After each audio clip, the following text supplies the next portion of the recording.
Hello, everyone, and welcome to this behind the curtain talk about transitioning to a community-owned stem cell. Recently, there had been a few announcements around stem cells. One was that finally there is a GA version of the bionic stem cell, which is great. And another one was that the first stem cell has been published from a community-owned infrastructure. Today, I would like to share with you what has changed, why things changed, and also what we mean by community-owned. First, a few sentences about myself and also my co-speaker. I'm Felix Riegger, and I work for SAP. I am the product owner of the Bosch team at SAP, which is responsible for integrating Bosch into our Cloud Foundry-based product. Florian Nachtigall, who is unfortunately not available today, as a member of the team, and hopefully he will be available for the Q&A at the end. So let's see what I will be talking about today. First, let's have a look at the past. How have the stem cell been published before these changes? Then why actually were changes necessary? Then I will talk about how stem cell publishing looks today. And at the end, we will have a small outlook into a possible future. So in the past, there were already quite some aspects in the hand of the community when it comes to stem cells. The stem cell source code itself, of course, is open source and as such available to the community. Also the pipeline source code, which describes how the stem cell can be built. And there's also a public available backlog where everybody can follow and also comment. But to actually build, validate, and release a stem cell, more things are necessary. And so far, these have been vendor-owned, in that case, by VMware as a single vendor who has in the last years created and published the stem cells. This includes a CI/CD server, in our case, Concourse CI, different hyperscaler accounts, the release artifacts that in the end need to be hosted somewhere. And all of this requires quite some credentials that need to be managed somehow. And here we had a LastPass account owned by VMware. And this write part also continuously costs money and that someone has to pay for. Since this was working so well, why did it change now? Bionic stem cells have been available as beta versions for quite some time now. But currently no one was working on finalizing those and making them GA. And that became critical in the beginning of this year because it was clear that the operating system, Ubuntu Xenia, the previous stem cell was based on, was facing end of standard support in April 2021, this year. And that meant that afterwards, the community would not have a stem cell anymore that would frequently receive security patches. So that's a very critical situation. And after some discussions, SAP volunteered to pick up the work on making Bionic GA. When we started looking into it, it was also clear that we cannot just start that work because so many parts were in those vendor-owned accounts, and VMware would have provided access to actually be able to work on this. At the same time, as already mentioned before, running this infrastructure and maintaining the stem cell also costs continuously money. And the idea was now that this could be funded by all parties, basically, that fund the foundation. So our goals were that in the future, this should be really easy to become a maintainer. And that would also require that there are no vendor-owned accounts, tools, or infrastructure involved. And we try to do that as transparent as possible. When we go back to the picture from the beginning, that means that we want to get something from this to something that looks like that, where all assets, not only the source code and the backlog, but also the runtime components to actually build and release stem cells would be owned by the community, or in this case, by the foundation. How do the details look like? The Cloud Foundry Foundation now has 2 accounts, one GCP and one AWS account. And most assets now live in the GCP account. We chose GCP because it's really easy to onboard someone with just a Google account and give them access to all the necessary assets. It includes the concourse, which is set up in GCP. Any new Stemcell release artifact is hosted in GCP. By new, we mean every Stemcell that is now released, because the old ones are still hosted in the VMware accounts.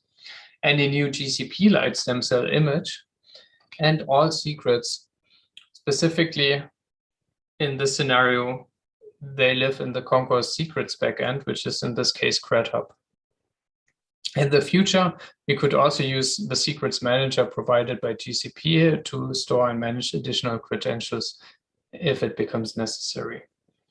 The AWS account is used to host the Lite Stemcell AMIs for the AWS Lite Stemcell. The only exception here right now is that for the GovCloud AMI, still the VMware account is in use, also for the new AMIs. It's currently in clarification whether this can be changed or not. The new concourse runs on the cloudfoundry.org domain as a subdomain. And we now also have a GitHub project to manage the backlog. The reason why we chose that one was because it's tightly integrated with the source code. Onboarding is easy, and it's easy to be discovered by anyone. What efforts did we have, and what milestones have been reached? So first of all, the most important part was releasing a GA version of the Bionic Stemcell. And due to the tight timelines, this still happened in the old setup. VMware was here also of great help in providing access to their setup and from time to time to cut a release. In parallel, discussions were started with the Cloud Foundry Foundation to sort out possibilities, whether it would be possible to have Cloud Foundry Foundation-owned accounts and whether we would get the funding. Once those accounts were available, we started to set up a concourse. And for that, we created a repository also in the Cloud Foundry organization, which contains the source code, which enables basically everyone to set up a concourse in a reproducible way. And we additionally had to clarify under which domain the concourse would run, and then had to do the big work of migrating all the pipelines out of the VMware setup and into the new setup. At the end, we were able to release a first Stemcell from this new setup, which was a great milestone. Who was involved? In alphabetical order, starting with the Cloud Foundry Foundation, Chip and Chris really helped to get this budget enabled and to also get all the technical things that were required, like the accounts. They come from the Linux Foundation, the domain, many repositories, and a group in GitHub, all those things. IBM was also involved, especially at the beginning. They helped to sort out a few bugs that were still in the beta version of the Bionic Stemcell. And most work was done by SAP, but we didn't do it alone. We also hired others to help us, namely Engineer Better, Stark and Wayne, and also an individual contributor from Wildbox IT. And as already mentioned, VMware was also involved in the whole journey to help migrate the pipelines over and also to get to a first GA release on their infrastructure. What's next? Well, first things first, we will continue to cut releases regularly, especially if there are high or very high CVEs.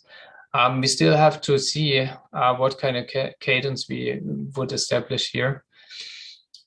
Another aspect is that we still want to make the onboarding easier. Right now, it's a whole bunch of GCP roles, for example, that could be defined with a custom role to make onboarding easier. Also, some documentation needs to be added. And in midterm, the next big step would be to start the work on the focal stem cell based on Ubuntu 20.04, because the next deadline is already approaching, because the bionic stem cell will also face end of standard support in 2023. The most important part is now that everything is easier to be accessed and to contribute, it's very important that if you need something, please reach out and contribute and help maintaining the stem cell to ensure that also in the future, there's a maintained operating system for Bosch-based workloads. If you are interested in further information, here's a small link collection, the URL where the Concourse instance is running on. Everybody can see the pipeline at least there. The backlog, which, as I already mentioned, lives in GitHub projects, the Concourse setup code, the stem cell code, which has not changed. It's the same repository as it was before. Similarly, the pipelines code is still in Bosch Stem Cell CI. If you want to reach out, you can reach us in the standard Bosch Slack channel in the Cloud Foundry Slack instance. And at the end, there are also the announcement links to the announcement mentioned in the beginning. With this, we are already at the end of this talk.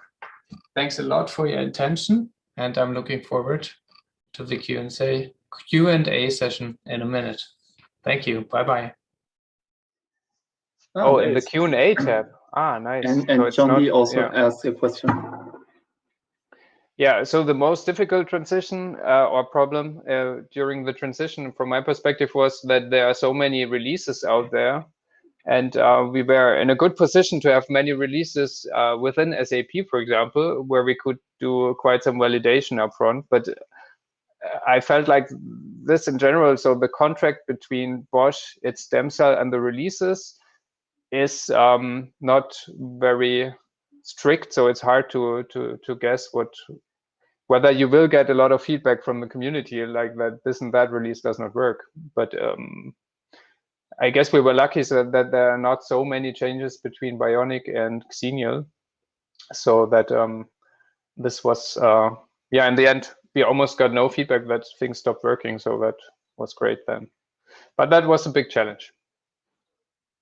Yeah, so regarding expected time to fix, in case of a CVE, so we have the same mechanism in place to automatically trigger a build similar to how it has been in the old setup with Xenial. And if there's high or very high, we try to do that within 24 or 48 hours, basically. So that shouldn't have, so that doesn't change, basically. For Joan D, regarding if a release does break, please reach out to the Bosch Slack channel or create an issue, and then we should discuss it because, yeah, so please provide feedback there. So there's another question regarding that more towards VMware, I believe, whether they have planned to picking the stem cell up.